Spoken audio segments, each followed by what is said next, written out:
கடகராசி கடக லக்னம் உங்களுக்கு எப்படி இருக்கு?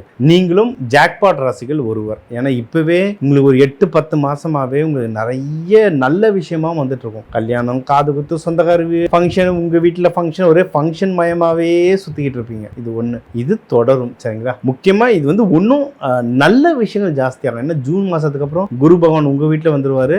நல்ல விஷயம் ரொம்ப ரொம்ப ரொம்ப ஜாஸ்தியாகும். இது ஒண்ணு. அடுத்து உங்களுக்கு வந்து வேலையில ப்ரொமோஷனோ ஹைக்கோ ஏதோ ஒரு வெளிநாட்டுக்கு போற வாய்ப்போ இல்ல வெளி ஊர் அந்தந்த படிப்பு வேலைக்கு ஏற்ற மாதிரி ஏதோ நீங்க இருக்கிற இடத்துல இருந்து இன்னொரு இடத்துக்கு மூவ் ஆகுறதுக்கு அதிகமான வாய்ப்பு இருக்கு. அதை பயன்படுத்திக்கோங்க. அது உங்களுக்கு வளர்ச்சி தரும். அடுத்து இன்வெஸ்ட்மெண்ட். நீங்க எதனா வண்டி, பில்டிங், லேண்டு, பிளாட் ஏதாவது வாங்கணும், இன்வெஸ்ட் பண்ணணும், ஸ்டாக் மார்க்கெட்டான்னு தெரியல, அது உங்க சார்ட் பார்த்தா தான் தெரியும். மற்றபடி ஏதாவது ஒண்ணு பணம் போட்டு முதலீடு போட்டு வளர்க்கணும்னா இது வந்து சூப்பரான டைம். நீங்க எதுல உஷாரா இருக்கணும் அப்படின்னா கல்யாண விஷயத்துல. அதுவும் டிசம்பர் வரைக்கும் பரவாயில்ல, நவம்பர் வரைக்கும் பரவாயில்ல. டிசம்பர் 5க்கு அப்புறம்லாம் ராகு கேது பயிற்சி வருது. அதனால கல்யாணம் வந்து அதுக்கு முன்னாடி பண்றது நல்லது. அதுக்கப்புறம் பண்றது வந்து ஒரு ஜாதகத்தை ஃபுல்லா பார்த்துக்கிட்டு அதுக்கு ஏற்ற மாதிரி பரிகாரங்கள் பண்ணிட்டு பண்ண இன்னும் ரொம்பவே நல்லது. மற்றபடி உங்களுக்கு நல்ல நியூஸ் இந்த வருஷம் முழுக்க வந்துகிட்டு இருக்கும். பிசினஸ் நல்லபடியா உயரும், காசு நல்லா வரும், என்ஜாய் பண்ணுங்க. நீங்க வழிபட வேண்டிய தெய்வம் லலிதா திரிபுர சுந்தரி, காமாட்சி அம்மன். அம்மன்களுக்கு